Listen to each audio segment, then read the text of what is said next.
जय हिंद, नमस्कार, स्वागतम साथियों।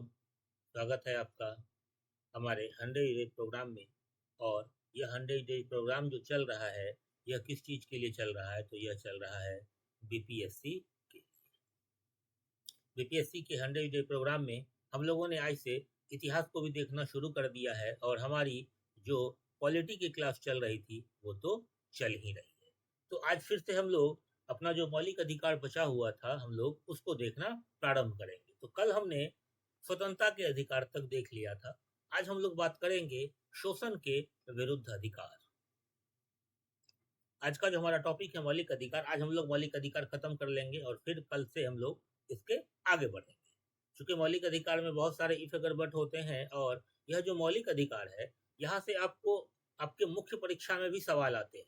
तो मौलिक अधिकार को यहाँ समझ लेना बहुत आवश्यक है, क्योंकि अगर आप यहाँ मौलिक अधिकार को समझ लेते हैं तो मुख्य परीक्षा के लिए आपका एक प्रश्न जो है वह पूरी तरह से तैयार रहेगा, और इसके लिए आपको कोई अलग से एफर्ट लगाने की, इसके लिए आपको कोई अलग से प्रयास करने की आवश्यकता नहीं होगी। तो हमारा जो आज का अगला जो अधिकार है वह क्या है? तो वह है शोषण के विरुद्ध अधिकार। तो शोषण के विरुद्ध जो अधिकार है, इसमें दो आर्टिकल आते हैं, आर्टिकल 23 और आर्टिकल 24। जो हमारा आर्टिकल 23 है वह कहता है कि मानव दुर्व्यापार और बलात् श्रम का प्रतिषेध किया जाता है। अब मानव दुर्व्यापार का क्या अर्थ है? तो मानव दुर्व्यापार का अर्थ है, जो संविधान ने धीरे धीरे, न्यायालय ने, फिर संविधान ने जो इसकी व्याख्या की है, तो इसके आधार पर जो कुछ मुख्य बिंदु निकल करके आते हैं, वह आता है हमारा दास प्रथा, फिर इसमें आता है बेगार, या फिर बलात् श्रम, या फिर बंधुआ मजदूर। अब यह बेगार क्या होता है या बंधुआ मजदूर क्या होता है? तो एक हमारे तरफ कहावत है, इसको कहते हैं पेट पोसुआ मजदूर, यानी कि जो सिर्फ 2 वक्त के भोजन के लिए आपके यहाँ मजदूरी करता है, आपके यहाँ रहता है, जिसको आप और कोई पारिश्रमिक नहीं देते हैं, सिर्फ 2 वक्त का भोजन देते हैं। तो यह जो है, यह भी दुर्व्यापार की श्रेणी में आता है। फिर जो दास प्रथा है, तो दास प्रथा क्या है? दास प्रथा में आप क्या करते हैं कि मानव को, इंसान को किसी वस्तु की तरह खरीद बिक्री करते हैं उसका, कि इतने पैसे में इस व्यक्ति को हमने खरीद लिया। तो इन सारे चीजों का जो है, यह आर्टिकल 23 जो है वह प्रतिषेध करता है। आर्टिकल 23 कहता है कि ये सारी चीजें निषिद्ध है, और अगर आप इसका उल्लंघन करते हैं, आप इस तरह के क्रिया में, इस तरह के कार्य में संलिप्त पाए जाते हैं, तो यह एक अपराध है, और इसके लिए आपको दंड का भागी होना पड़ेगा। तो आर्टिकल 23 का जो 1 है, इसका 2 खंड है, 1 और 2। तो यह कहता है कि मानव का जो दुर्व्यापार है और बेगार है, या फिर जो भी अन्य बलात् श्रम है, यानी कि आप किसी पर प्रेशर डाल करके किसी से जबरदस्ती कोई काम करवा रहे हैं, या फिर किसी से बेगार ले रहे हैं, तो ये सारी चीजें जो है वह क्या है? तो यह निषिद्ध है, संविधान के द्वारा इसको मना कर दिया गया है। और अगर आप इस तरह के क्रिया में संलिप्त पाए जाते हैं, अगर आप इस तरह के कृत्य को करते हैं, तो यह एक अपराध है, और इस अपराध के लिए आपको सजा का भागी होना पड़ेगा। ठीक है। और इसी के आधार पर 1976 में, इसी के आधार पर 1976 में एक बिल पास किया गया, जिसका नाम था बंधुआ मजदूर प्रणाली उन्मूलन अधिनियम। यानी कि जितने भी बंधुआ मजदूर हैं, तो उन सबको कैसे इस दलदल से बाहर निकाला जाए, तो उसके लिए 1976 में एक बिल लाया गया था, जिसका नाम था बंधुआ मजदूरी प्रणाली उन्मूलन अधिनियम। और फिर 1986 में, ठीक 10 वर्ष के बाद, 1986 में एक और बिल लाया गया, जिसका नाम था महिला एवं बाल अनैतिक व्यापार अधिनियम। चूंकि जितने भी अनैतिक व्यापार होते हैं, वो आप देखेंगे कि पहले महिला और बच्चों के ही साथ होते हैं। आज के समय में चूंकि महिला शिक्षित हो गई है, पुरुषों के साथ कदम से कदम मिला करके चल रही है, तो आज के समय में महिलाओं के साथ जो अनैतिक कृत्य होता है, जो दुराचार होता है, उसकी संख्या में कमी आई है। लेकिन बच्चे जो हैं आज भी शोषण के शिकार होते हैं, उनके साथ आज भी अनैतिक कृत्य, उनके साथ आज भी दुराचार किए जा रहे हैं। तो इसी को रोकने के लिए यह बिल लाया गया था 1986 में, जिसका नाम था महिला एवं बाल अनैतिक व्यापार निवारण अधिनियम। तो इसके आधार पर यह जो है एक अपराध है, और अगर आप इस तरह के कृत्य में संलिप्त पाए जाते हैं, इस तरह के कृत्य को आप करते हैं, तो आप एक अपराधी हैं और इसके लिए आप दंड के भागी होंगे। तो यह 23 का 1 जो है यह इस बात की चर्चा करता है। फिर जो हमारा अगला आर्टिकल है वह आर्टिकल है 23 का 2। यह जो 23 का 2 है यह कहता है कि ठीक है, यह जो बलात् श्रम है या फिर बेगार है या फिर लोगों की इच्छा के खिलाफ काम करवाना है, तो ठीक बात है कि यह अनैतिक है, यह अपराध है। लेकिन अगर किसी सार्वजनिक कार्य के लिए राज्य को ऐसा लगता हो कि यह एक अनिवार्य सेवा है, यहां ध्यान रखिएगा, अनिवार्य सेवा, कि अगर राज्य को लगता हो कि यह सार्वजनिक हित में एक अनिवार्य सेवा है, तो इसको करने के लिए राज्य जो है व्यक्ति को फोर्स कर सकती है, व्यक्ति से बलात् श्रम ले सकती है। जैसे जब हमारा देश आजाद हुआ था 1947 में, तो हमारे देश की जो आर्थिक स्थिति थी या फिर हमारे देश की जो इकोनॉमी थी, हमारे देश की जो विश्व परिदृश्य में स्थिति थी, तो वो बहुत अच्छी नहीं थी। हम विश्व परिदृश्य में कहीं भी नहीं आते थे। अब हमारे देश को विकसित करना था, हमारे देश का विकास का काम करना था हमारे देश में, तो सरकार ने क्या किया? हालांकि सरकार ने वहां भी बलात् श्रम नहीं लिया, लेकिन लोगों से बहुत सारी अपीलें की। जैसे बहुत सारे जो डैम बने हैं, तो सरकार ने अपने सरकारी कर्मचारियों से यह अपील किया कि आप लोग अपना श्रमदान दें, यानी कि आप वहां पर जाएं और थोड़ा सा काम कर दें, 1 दिन 2 दिन, जितने दिन भी आपकी इच्छा हो आप काम करें। हालांकि उस कार्य के बदले में, आप जो वहां मजदूरी कर रहे हैं उसके बदले में आपको कोई मेहताना नहीं मिल रहा है, लेकिन राज्य ने अपील किया और पूरे देश ने इसमें राज्य का साथ दिया और लोगों ने बढ़ चढ़ कर श्रमदान किया। तो इस तरह का कोई कार्य हो तो राज्य जो है वह लोगों से बलात् श्रम ले सकती है, और यह जो बलात् श्रम राज्य लेगी तो यह 23(1) के आधार पर गैर कानूनी नहीं होगा और इसके लिए राज्य पर कोई मुकदमा दायर नहीं किया जा सकता है। ठीक है। फिर इसी में एक मामला आया जो महत्वपूर्ण मामला है, वह है 1984 1984 में एक बड़ा ही महत्वपूर्ण मामला आया। यह महत्वपूर्ण मामला क्या था? तो बंधुआ मुक्ति मोर्चा बनाम भारत संघ का मामला था। बंधुआ मुक्ति मोर्चा बनाम भारत संघ का मामला, और इसमें सुप्रीम कोर्ट ने कहा कि राज्य उस तरह के स्थानों को चिन्हित करे जहां पर कि बलात् श्रम या फिर दुर्व्यापार किया जाता है, और उसको कैसे समाप्त किया जाए इस विषय में राज्य कोई एक्शन ले, कोई प्लान बनाए, कोई कानून बनाए। ठीक है। फिर इसी में 1984 में ही एक और दिलचस्प मामला आता है मध्य प्रदेश का।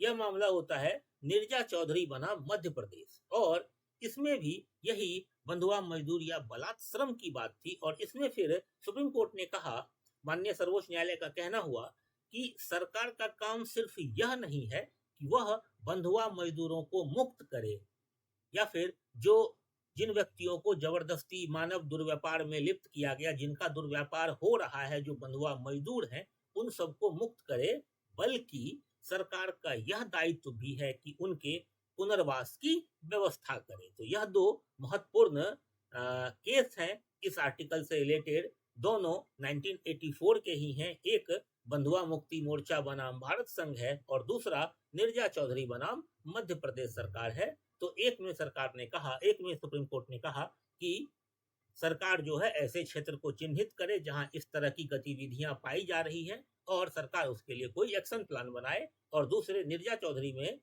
सर्वोच्च न्यायालय ने कहा कि सरकार का काम सिर्फ ये नहीं है कि वह इस बंधुआ मजदूर या फिर जिनका दुर्व्यापार हो रहा है उनको मुक्त करवाए, बल्कि उनके पुनर्वास की भी व्यवस्था करे। यह था आर्टिकल 23(2). फिर जो हमारा अगला आर्टिकल है वह है आर्टिकल 24। आर्टिकल 24 कहता है कि कारखाना या फिर जितने भी खतरनाक काम है, खतरनाक काम कहने का मतलब जिनमें जान का जोखिम है, तो इन सारे कार्यों में 14 वर्ष से कम आयु के जो बालक हैं, कितने? तो 14 वर्ष से कम आयु के जो बालक हैं, उन बालकों का नियोजन जो है वह अपराध है। और अगर कोई कंपनी या कोई व्यक्ति इन 14 वर्ष से कम आयु के बालकों का उसमें नियोजन करता पाया जाता है तो यह एक अपराध होगा और उसके लिए उसको दंड का भागी होना होगा। अब यहाँ ध्यान रखिएगा कि एक आर्टिकल 21, आर्टिकल 21, इसका भी कोई अपवाद नहीं है। आर्टिकल 21 का भी कल मैंने बताया था कि कोई अपवाद नहीं है, यह भी एब्सोल्यूट है, आत्यांतिक है। ठीक उसी तरह से यह जो आर्टिकल 24 है जो कहता है कि कारखानों या भी किसी भी खतरनाक काम में 14 वर्ष से कम उम्र के बच्चों का नियोजन नहीं होगा, यह भी अपनी प्रकृति में पूरी तरह से एब्सोल्यूट है, आत्यांतिक है। इसका भी कोई अपवाद नहीं है। यहाँ पर राज्य, व्यक्ति कोई भी किसी भी कंडीशन में इस वर्ष से कम उम्र के बच्चों का नियोजन नहीं कर सकता है और अगर कोई भी इसमें संलिप्त पाया गया तो वह दंड का भागी होगा। और फिर इसी आर्टिकल के आधार पर बहुत सारे नियम बनाए गए, जिसमें पहला जो सबसे महत्वपूर्ण नियम, हालांकि आजादी से पहले से 1938 में भी एक बालक नियोजन अधिनियम आया था, लेकिन उसको हम लोग छोड़ देते हैं चूंकि वो संविधान बनने से पहले की बात है। संविधान बनने के बाद 1948 में जो पहला अधिनियम आया वह था भारतीय कारखाना अधिनियम। उसके बाद फिर 1951 में जो अधिनियम आया बागान श्रम अधिनियम, फिर 1958 में वाणिज्य पोत अधिनियम आया। तो ये सारे जो कुछ अधिनियम थे यह इसी आर्टिकल के आधार पर आए और बच्चों को जो है वह स्वतंत्रता दी गई ताकि उनका बलात्श्रम ना हो सके, उनका शोषण ना हो सके, उनका कोई दुर्व्यापार ना कर सके। इसी में जो एक अधिनियम आया था वह आया था शिशु अधिनियम 1966। अपने आप में बड़ा ही महत्वपूर्ण अधिनियम है, ध्यान रखिएगा कि शिशु अधिनियम 1966 यह भी इसी के अंतर्गत आया था। और उसके बाद एक जो सबसे लेटेस्ट अधिनियम है वह अधिनियम आया था 2006 ईस्वी में, 2006 ईस्वी में अधिनियम आया था और यह था बाल श्रम प्रतिषेध एवं विनियम अधिनियम। यह भी इसी आधार पर, इसी आर्टिकल के आधार पर, इसी विषय पर लाया गया था। तो यह सबसे लेटेस्ट अधिनियम है जो कि 2006 में आया, बाल श्रम प्रतिषेध एवं विनियमन अधिनियम। यहां तक क्लियर है? चलिए अब आगे बढ़ते हैं। अगला जो हमारा आर्टिकल है वह है धार्मिक स्वतंत्रता का अधिकार। जो हमारा अगला मूल अधिकार है वह क्या है? तो वह है धार्मिक स्वतंत्रता का अधिकार। अब देखिए, धार्मिक स्वतंत्रता का अधिकार जो है वह आर्टिकल 25 से लेकर के 28 तक है। कहां से कहां तक है? तो 25 से लेकर के 28 तक का जो आर्टिकल है वह धार्मिक स्वतंत्रता के अधिनियम के अंतर्गत आता है। इसमें जो हमारा आर्टिकल 25 है वह कहता है कि अंतःकरण की स्वतंत्रता, धर्म को अबाध रूप से मानने, आचरण करने का अधिकार। यानी कि हम जिस धर्म को भी मानते हैं तो उसके हिसाब से हमको आचरण करने का अधिकार है। यानी कि उस धर्म का जो कुछ भी प्रोसेस है, यानी कि उस धर्म की जो विधि है, हम उसको पूरा करने के लिए स्वतंत्र हैं। फिर हम सार्वजनिक रूप से घोषणा कर सकते हैं कि हम इस धर्म को मानते हैं, हम उसके लिए भी स्वतंत्र हैं। और जो उस धर्म के लिए जिस तरह का हमारा अंतःकरण होना चाहिए, हम जिस तरह से अपने आप को पवित्र कर सकें उस धर्म के अनुरूप, तो इन सारे चीजों के लिए जो भारत का हर नागरिक है वह क्या है? तो वह स्वतंत्र है। भारत का हर नागरिक इन चीजों के लिए स्वतंत्र है, वह इन चीजों को कर सकता है। लेकिन यह जो आर्टिकल 25 है यह भी एब्सोल्यूट नहीं है, यह भी आत्यांतिक नहीं है। इस पर भी प्रतिबंध लगाया जा सकता है, लगाया गया है। वो किस आधार पर? तो अगर लोक व्यवस्था में कोई व्यवधान पड़ रहा हो, सदाचार में कोई व्यवधान पड़ रहा हो, या फिर स्वास्थ्य के आधार पर कोई व्यवधान पड़ रहा हो, तो राज्य जो है वह आर्टिकल 25(1) के आधार पर इस अधिकार पर नियंत्रण लगा सकता है, प्रतिबंध लगा सकता है। अब देखिए, जैसे कि मान लीजिए कि हम किसी धर्म को मानते हैं और हम किसी प्रलोभन दे करके या कोई दबाव डाल करके किसी व्यक्ति का जबरन धर्मांतरण करवाना शुरू कर दें, तो इससे क्या होगा कि लोक व्यवस्था प्रभावित हो जाएगी। तो इसी में एक बड़ा महत्वपूर्ण विवाद आया था और वह विवाद था स्टैनली स्लाव बनाम मध्य प्रदेश। स्टैनली स्लाव बनाम मध्य प्रदेश में सुप्रीम कोर्ट ने कहा कि हमारी धर्म की स्वतंत्रता तब तक है जब तक हमारे धर्म की स्वतंत्रता से किसी दूसरे के धर्म की स्वतंत्रता प्रभावित ना हो। यानी कि हमारे धर्म की स्वतंत्रता वो सिर्फ हम तक सीमित है, अगर हम किसी दूसरे का धर्मांतरण करवाते हैं तो यह हमारे धर्म की स्वतंत्रता नहीं है। तो यह लोक व्यवस्था के आधार पर सरकार ने प्रतिबंध लगाया। फिर आप देखते हैं कि कभी कभी क्या होता है कि दुर्गा पूजा मुहर्रम एक साथ आता है, कभी कभी रामनवमी और ईद एक साथ आ जाता है, जो जुलूस का समय होता है। कभी कभी रामनवमी और मुहर्रम एक साथ आता है, तो सरकार क्या करती है कि मुहर्रम के जुलूस को अलग करती है, रामनवमी के जुलूस को अलग करती है, या फिर उस पर प्रतिबंध लगा देती है कि आप इस मोहल्ले से गुजरेंगे तो डीजे नहीं बजाएंगे, आप इस तरफ से जाएंगे तो अपने हथियार नहीं दिखाएंगे। तो इस तरह का जो प्रतिबंध लगाया जाता है तो वह किस आधार पर, तो वह सदाचार के आधार पर लगाया जाता है ताकि समाज में कोई समस्या उत्पन्न ना हो। फिर स्वास्थ्य, अभी हम लोगों ने कोरोना की विभीषिका देखी है, तो इसमें हमने क्या देखा कि मंदिर बंद हो गए, मस्जिद बंद हो गए, गिरजाघर गुरुद्वारा सब बंद हो गए। अब कोई व्यक्ति है जो नियमित रूप से मंदिर जा रहा है, मस्जिद जा रहा है, 5 वक्त का नमाज पढ़ रहा है, कोई हर रोज गुरुद्वारा जा रहा है, लेकिन उसकी ये सारी चीजें बंद हो गई, तो अब वह इस बात का क्लेम नहीं कर सकता है कि उसके मौलिक अधिकार का उल्लंघन हो रहा है। चूंकि यहाँ आधार क्या है, तो यहाँ आधार है स्वास्थ्य का, कि इससे क्या होगा कि आम जनमानस का स्वास्थ्य जो है वह प्रभावित होगा, प्रभावित हो रहा है। तो इस आधार पर राज्य ने क्या किया कि हमारे उस अधिकार पर प्रतिबंध लगा दिया और हम लोगों ने लगभग 6 से 7 महीने इस प्रतिबंध को देखा है। तो ये सारी कुछ क्लाउजेज हैं जिसके आधार पर जो है राज्य हमारे इस अधिकार पर प्रतिबंध लगा सकते हैं। फिर जो हमारा आर्टिकल 25(2) है वह कहता है कि धार्मिक स्वतंत्रता होते हुए भी जो है राज्य कुछ आधार पर कुछ कानून, कुछ खास कानून बना सकते हैं। कानून क्या है कि अगर धार्मिक आचरण से किसी वित्तीय, राजनीतिक या फिर अन्य लौकिक क्रियाकलाप का कुछ डैमेज होता है, या फिर किसी लौकिक क्रियाकलाप में कोई समस्या खड़ी हो जाती है, लौकिक क्रियाकलाप में कुछ व्यवधान उत्पन्न होता है, तो राज्य जो है इस पर नियम बना सकता है, इसको रोक सकता है। जैसे एक केस आया था और वह केस था हनीफ मोहम्मद कुरैशी का।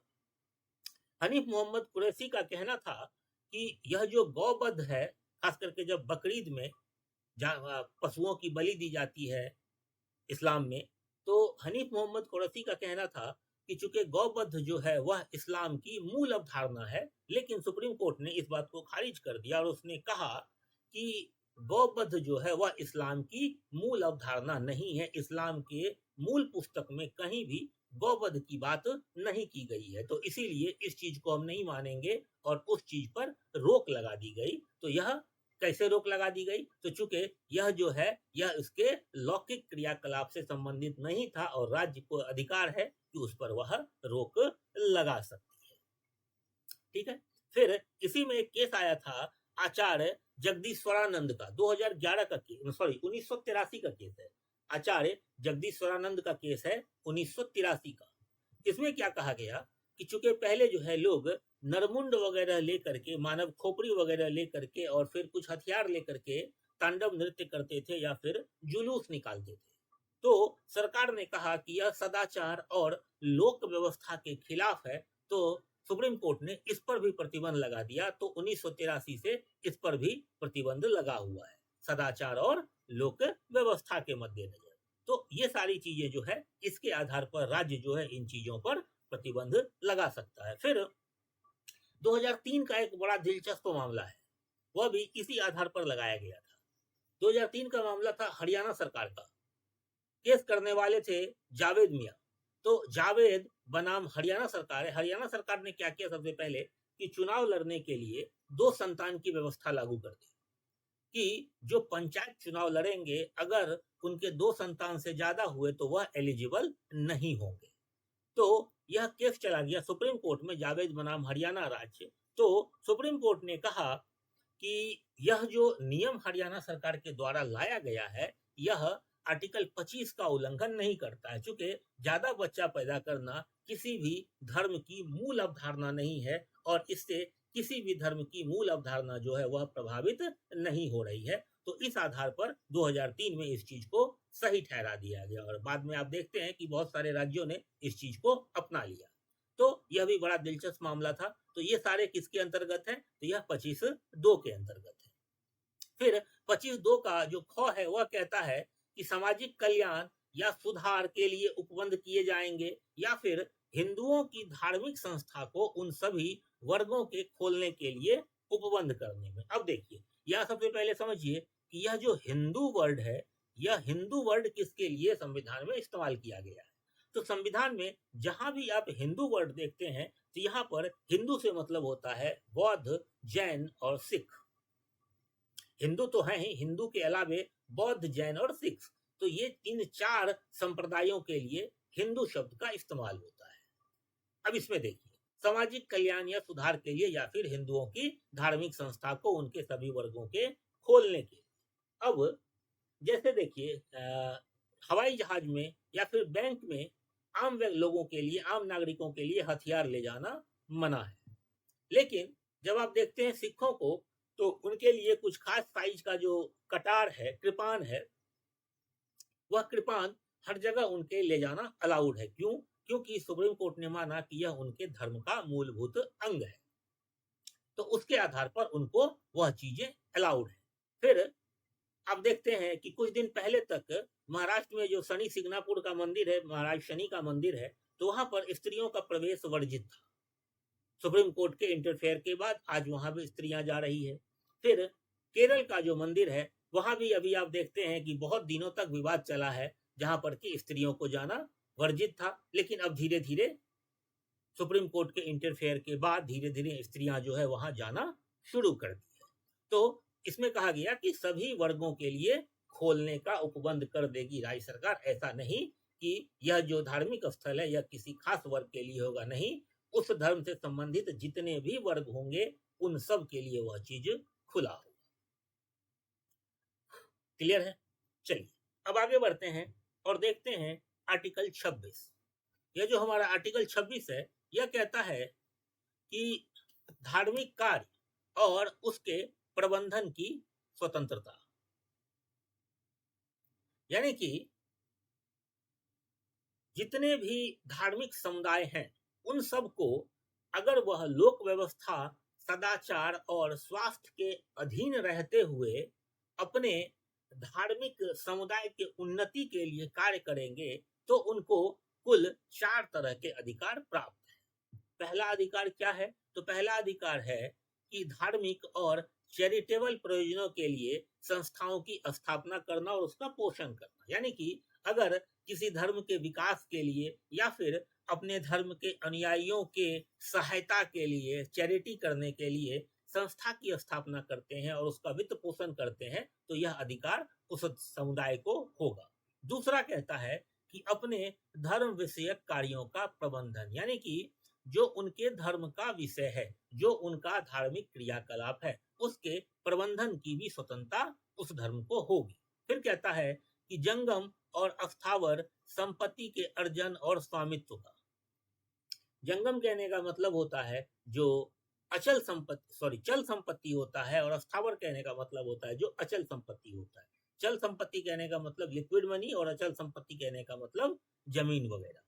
तो इन सब के अर्जन और उसके स्वामित्व का अधिकार, यानी कि जो धार्मिक समुदाय है, जो संस्था है, जो चैरिटेबल ट्रस्ट है, वह क्या कर सकता है? तो वह चल और अचल दोनों संपत्ति का अर्जन कर सकता है और उसका मालिकाना हक रख सकता है। फिर इसका अगला जो टर्म है वह कहता है कि ऐसी संपत्ति का विधि के अनुसार प्रशासन, यानी कि जो धार्मिक समुदाय है वह ऐसी संपत्ति को क्रय करता है, ऐसी संपत्ति का प्रबंध करता है, तो वह इस संपत्ति का जो प्रशासन है वह विधि के द्वारा स्थापित प्रक्रिया के अंतर्गत कर सकता है। यानी कि हर धार्मिक समुदाय को यह 4 तरह के अधिकार हैं और इस 4 तरह के अधिकार के साथ वो अपने धर्म का प्रसार कर सकता है, अपने धर्म के लिए कार्य कर सकता है। फिर आर्टिकल 27 जो है वह कहता है कि राज्य किसी व्यक्ति को कोई ऐसा कर देने के लिए इन्फोर्स नहीं कर सकता है, यानी कि विवश नहीं कर सकता है, जिस कर से कि किसी खास धर्म या संप्रदाय की अभिवृद्धि या उस संप्रदाय के विकास के लिए कोई कार्य किया जाता है।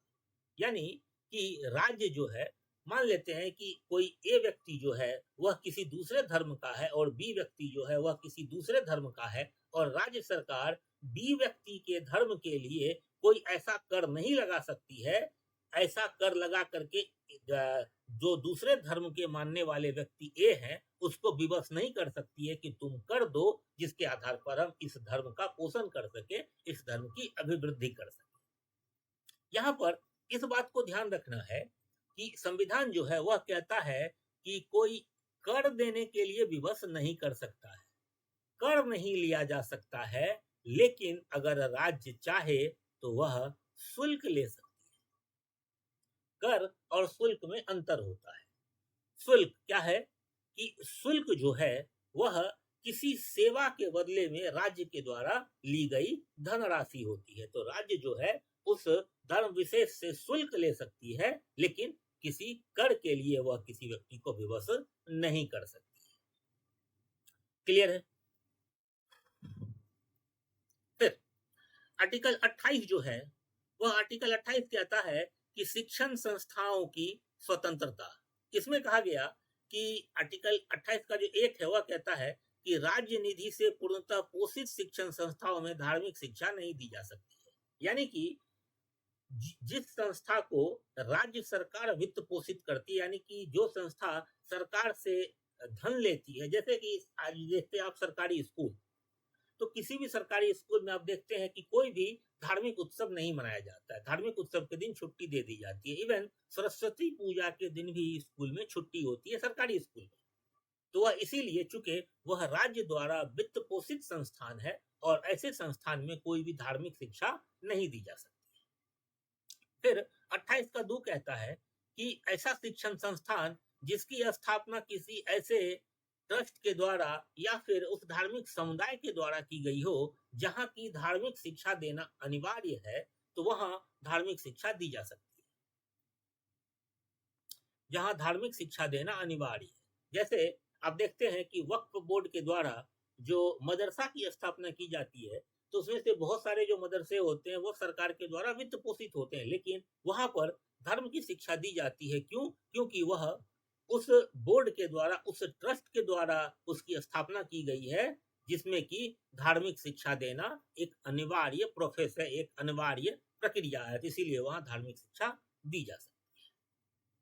28 का 3 कहता है कि अगर कोई व्यक्ति किसी राज्य से मान्यता प्राप्त या फिर राज्य निधि से पोषित किसी संस्थान में एडमिशन लेता है, वो पढ़ाई कर रहा होता है। अब वहां पर अगर कोई धार्मिक शिक्षा या धार्मिक उपासना दी जा रही है, तो उसमें किसी व्यक्ति को भाग लेने के लिए, पार्टिसिपेट करने के लिए बाध्य नहीं किया जा सकता है। लेकिन अगर व्यक्ति बालिग हो या फिर अगर नाबालिग हो, तो उसके अभिभावक के द्वारा अगर यह स्वीकृति दी जा चुकी है कि हाँ भाई वह इस धार्मिक क्रियाकलाप में भाग लेगा, तो फिर उसको उसमें भाग लेने के लिए विवश किया जा सकता है। अदरवाइज उसको उसमें भाग लेने के लिए विवश नहीं किया जा सकता है, उसको बाध्य नहीं किया जा सकता है। यहां तक क्लियर है? चलिए, अगला जो है वह है संस्कृति और शिक्षा संबंधी अधिकार। संस्कृति और शिक्षा संबंधी अधिकार में 2 आर्टिकल हैं, 29 और 30। इसमें कुल 2 आर्टिकल हैं, 29 और 30। तो आर्टिकल 29 कहता है कि अल्पसंख्यक वर्गों के हितों का संरक्षण, यानी कि भारत में जो वर्ग अल्पसंख्यक हैं वह अपने हितों का संरक्षण कर सकते हैं। अपने हितों के संरक्षण के लिए उनके पास 2 अधिकार हैं। तो पहला अधिकार क्या है? तो वह 29A कहता है कि अपनी भाषा, लिपि और संस्कृति को बचाए रखने का अधिकार। यानी कि जो अल्पसंख्यक वर्ग हैं, जिनको लगता है कि उनकी भाषा या फिर उनकी लिपि या उनकी संस्कृति विलुप्त हो रही है, लुप्त हो रही है, तो वह उसको बचाने के लिए कदम उठा सकती है, प्रयास कर सकती है। यह अधिकार उस संप्रदाय, उस संस्कृति के पास, उस अल्पसंख्यक वर्ग के पास है।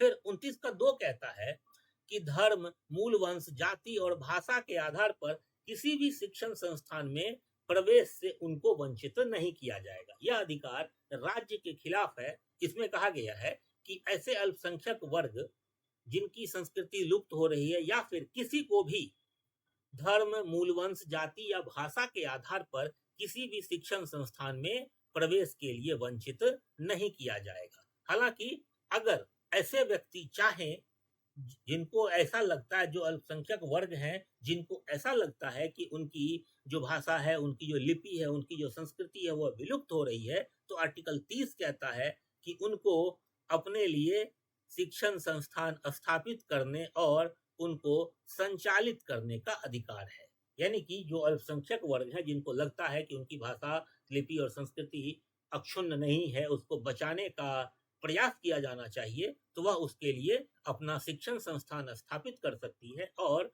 उसको संचालित करने का अधिकार रखती है, उसको संचालित कर सकती है। यहां तक मामला क्लियर हो गया। अब देखिए, जो हमारा अगला आर्टिकल है वह है कतिपय विधियों की व्यावृत्ति। हिंदी थोड़ा सा टफ है, इंग्लिश में समझ में आ जाएगा। कहता है सेविंग ऑफ सर्टेन लॉज, यानी कि कुछ कानून को बचाने का प्रयास। इसमें आर्टिकल 31 आता है और यह जो आर्टिकल 31 है, इसी में संपत्ति का अधिकार था, जिसको कि निरस्त कर दिया गया, जिसको कि हटा दिया गया।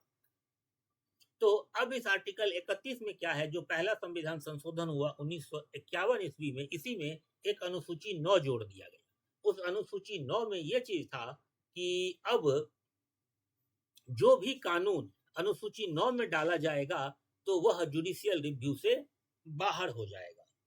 और यह इसीलिए किया गया था क्योंकि उस वक्त भारत में लैंड रिफॉर्म की बहुत आवश्यकता थी और भारत के जो अधिकांश व्यक्ति थे उनके पास जमीन नहीं थी और कुछ खास वर्गों के पास, कुछ खास लोगों के पास भारत की अधिकांश जायदाद थी, अधिकांश संपत्ति थी। तो उसको रेगुलेट करने के लिए, आम लोगों में जमीन को बांटने के लिए इस तरह के कानून लाए गए थे। और उस कानून को सुप्रीम कोर्ट से बचाने के लिए यह संशोधन करके उसको 9th अनुसूची में डाल दिया गया। हालांकि 2007 में जब एक केस आया, और केस है IR सेलो बनाम तमिलनाडु, तो इसमें कहा गया कि अब चूंकि केशवानंद भारतीवाद में मूल कॉन्सेप्ट दे दिया गया है, मूल ढांचा का अवधारणा आ गया है, तो उसके आधार पर अब अनुसूची 9 में जो भी रिफॉर्म किए जाएंगे, जो भी कानून डाले जाएंगे, वह भी जुडिशियल रिव्यू से बाहर नहीं होंगे, यानी कि अब उनका भी रिव्यू किया जाएगा। तो 2007 से इस अनुसूची 9 का भी जुडिशियल रिव्यू किया जाता है। क्लियर है? तो यह था आर्टिकल 31, जो कि अब आर्टिकल 31 का जो मेन चीज था वह था संपत्ति का अधिकार, उसको अब निरस्त कर दिया गया है, समाप्त हो चुका है। फिर देखिए, अगला जो है वह है संवैधानिक उपचारों का अधिकार। इसको संविधान की आत्मा भी कहा जाता है। संवैधानिक उपचारों का जो अधिकार है, इसको संविधान की आत्मा कही गई है। और इस संवैधानिक उपचारों के अधिकार में 4 आर्टिकल या 4 खंड आते हैं। तो इसी में से जो इसका खंड 2 है, यानी कि 32 का जो 2 है, उसमें 4 तरह के अधिकार, 5 तरह के अधिकार दिए गए हैं। पहला है बंदी प्रत्यक्षीकरण, बंदी प्रत्यक्षीकरण। दूसरा जो है वह है परमादेश। तीसरा जो है वह है प्रतिषेध। चौथा जो है वह है उत्प्रेषण। और 5वां जो है वह है अधिकार परीक्षा।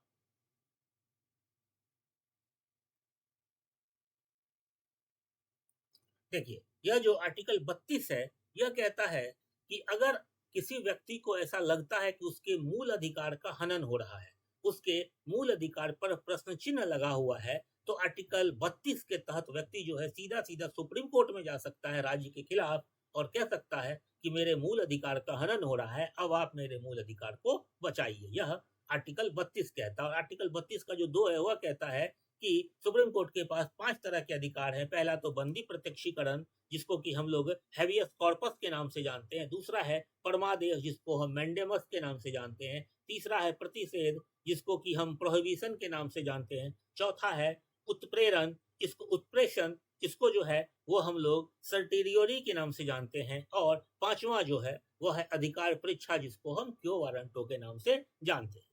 तो अब पहला जो है बंदी प्रत्यक्षीकरण, इसका क्या मतलब होता है? इसका मतलब होता है व्यक्ति को प्रस्तुत किया जाना। यानी कि अगर किसी व्यक्ति को गिरफ्तार किया गया है तो उस व्यक्ति को उस सक्षम प्राधिकार के समक्ष जितनी जल्दी हो सके प्रस्तुत करिए, क्योंकि अगर आप ऐसा नहीं करते हैं तो इसका मतलब है कि उस व्यक्ति के मौलिक अधिकार का हनन हो रहा है और वह उसके खिलाफ कोर्ट में जा सकता है।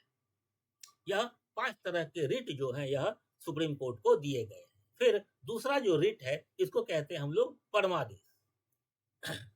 इसका मतलब होता है कि अगर कोई प्राधिकार कहने का मतलब कि जो अधीनस्थ न्यायालय है, जो लोक प्राधिकारी है या कोई व्यक्ति है, अगर वह अपने अधिकार क्षेत्र से बाहर जाकर के या फिर वह कोई अवैध कार्य करता है तो उसको सुप्रीम कोर्ट यह रिट जारी करती है परमादेश, जिसके आधार पर कि वह अपने कर्तव्य से इनकार नहीं कर सकता है, उसको अपना कर्तव्य करना पड़ेगा। वह अपने कर्तव्य से ना तो इनकार कर सकता है और ना ही अपने कर्तव्य की उपेक्षा कर सकता है। तीसरा है प्रतिषेध, प्रोहिबिशन, इसका मतलब होता है मना कर। यह जो है यह रिट सुप्रीम कोर्ट के द्वारा जितने भी अधीनस्थ न्यायालय हैं या फिर जितने भी ट्रिब्यूनल हैं उनको जारी किया जाता है कि आप इस केस की या फिर यह चीज जो है इसको आप ना करें, इसको आप मेरे पास भेज दें, इसका जो उपाय है, इसका जो सुनवाई है, इसका जो कार्य है वह हम करेंगे। तो यह होता है प्रतिषेध। फिर जो अगला है वह है उत्प्रेषण, इसका मतलब होता है सूचित करना। सूचित करना कहने का मतलब है कि जो अधीनस्थ न्यायालय है या फिर जो ट्रिब्यूनल है, सुप्रीम कोर्ट उसके विरुद्ध इसको जारी करता है और कहता है कि आप जो है जो यह कृत्य कर रहे हैं यह या तो आपके अधिकार क्षेत्र से बाहर का चीज है या फिर यह न्याय का उल्लंघन कर रहा है, तो आप इस चीज का ध्यान रखें, या फिर जो आपका निर्णय है उसमें वैधानिकता का अभाव है तो उस वैधानिकता की आप पूर्ति करें। तो यह होता है उत्प्रेषण। ठीक है।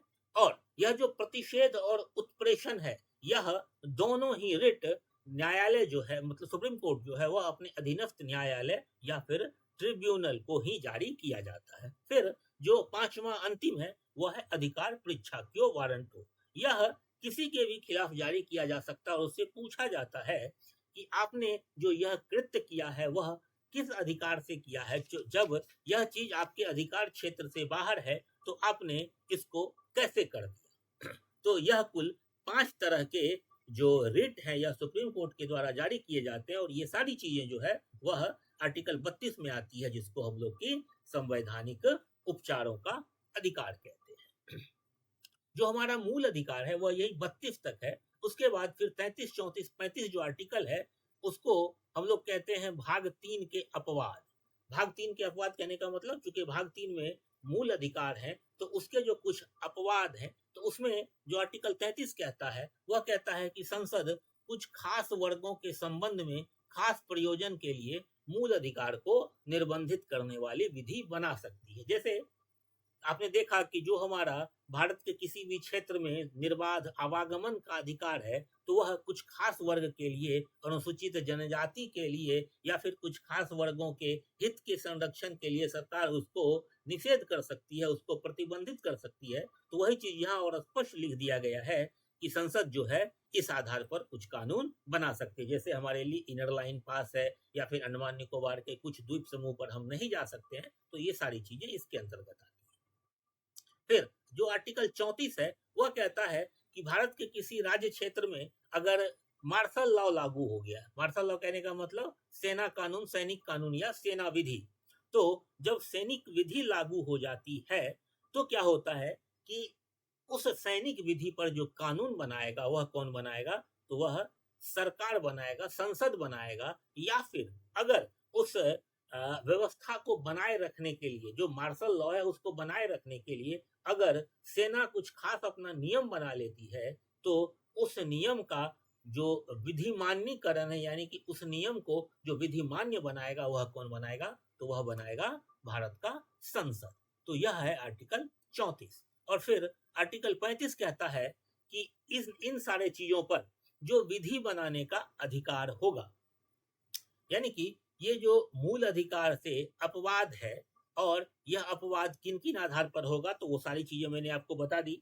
तो इसके आधार पर जो भी कानून बनेगा, तो वह कानून कौन बनाएगा? तो सिर्फ और सिर्फ संसद बनाएगा, ना कि राज्य का विधानमंडल। यानी कि इन सारे चीजों पर राज्य को कानून बनाने का कोई अधिकार नहीं होगा। जो कानून बनाएगा वह कौन बनाएगा? तो वह सिर्फ और सिर्फ संसद बनाएगा। तो यह था हमारा मौलिक अधिकार। आज हमारा मौलिक अधिकार समाप्त हो गया। अब आप लोग भाग 3 तक बहुत अच्छे से रिवीजन कर लेंगे। यहाँ से बहुत सारे सवाल आते हैं पॉलिटी में, तो इसको आप लोग अच्छे से देख लेंगे। और फिर हम लोग अगले क्लास में मिलते हैं। फिर हम लोग अगले क्लास में अपना अगला टॉपिक देखते हैं। ठीक है, चलिए फिर मिलते हैं। धन्यवाद।